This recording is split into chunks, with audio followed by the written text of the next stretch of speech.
Joseph appointed ruler.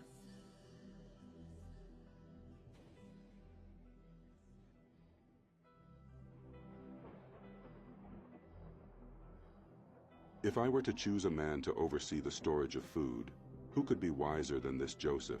Pharaoh asked.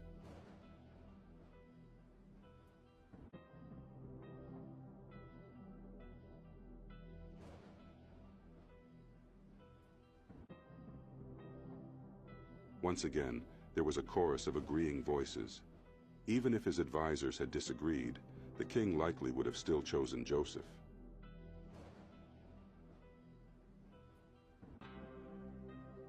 This Pharaoh was more intent on doing what was best for his people than some rulers before and after him.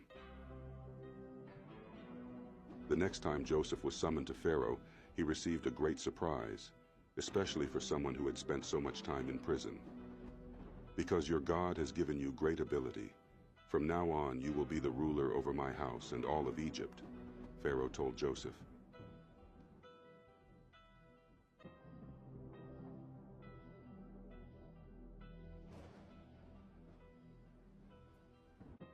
"Though I will be above you, your word will be law throughout my realm." Genesis 41:39-41. This was how God answered Joseph's prayers.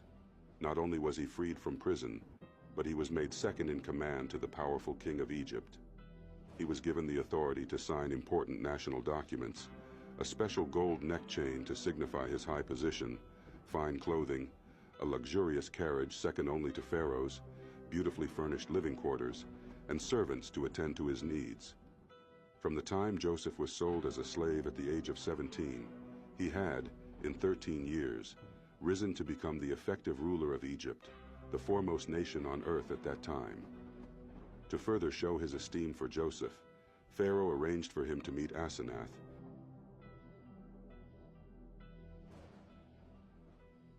the daughter of a high-ranking official in Egypt. Joseph quickly grew fond of Asenath and soon married her. Genesis 41:45.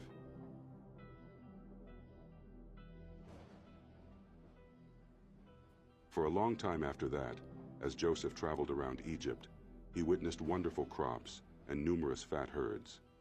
It was evident that God was blessing the nation with a great abundance. Most of Egypt was usually a dry, sandy desert.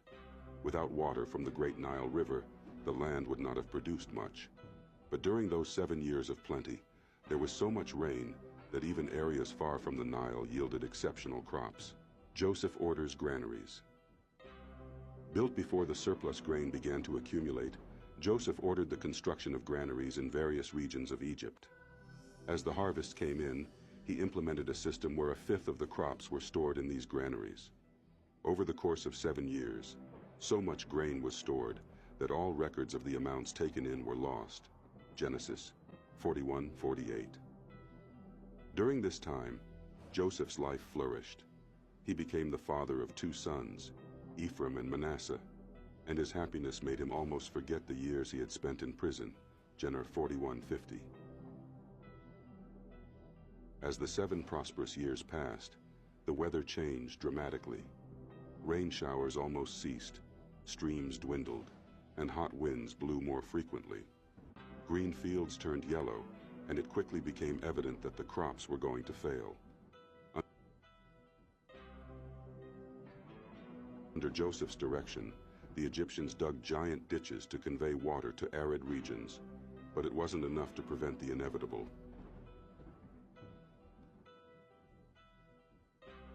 The second half of Joseph's prophecy was coming true. The time of famine had arrived. Within a few months, farmers in some regions began to run out of food for their animals and grain for bread.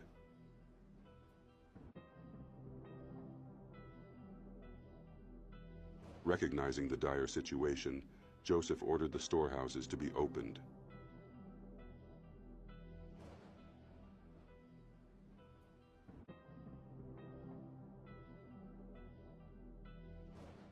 The demand for grain grew rapidly, and it became clear that without the stored crops, thousands of Egyptians would have starved within the first year or two of the famine. Genesis 41:54. The famine was not confined to Egypt. Many other nations also suffered from a lack of rain. Soon, people from surrounding regions began to beg the Egyptians to sell them grain and meat.